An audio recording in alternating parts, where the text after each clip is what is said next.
Do you feel frustrated because you bought a game on Xbox and now you want to have your money back?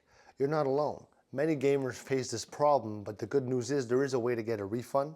So stick around. I'm going to show you exactly how to get your money back from Xbox in just a few easy steps. So first, let's start with the Xbox website. You can quickly go to the Request a Refund page. It's easy to find, and this is the first place that you should visit. Next, try using Xbox support. They have a team ready to help, and you can chat with them to explain your problem. You can also use the Microsoft Store refund request tool. Just sign in and you'll see all the purchases that you made. And if you're looking for a fast way, don't forget to check out your Xbox account history. This is going to show you all your recent buys and help you decide if you're eligible for a refund. Lastly, make sure that you know the refund policy for Xbox. Sometimes it depends on how long ago you made the purchase.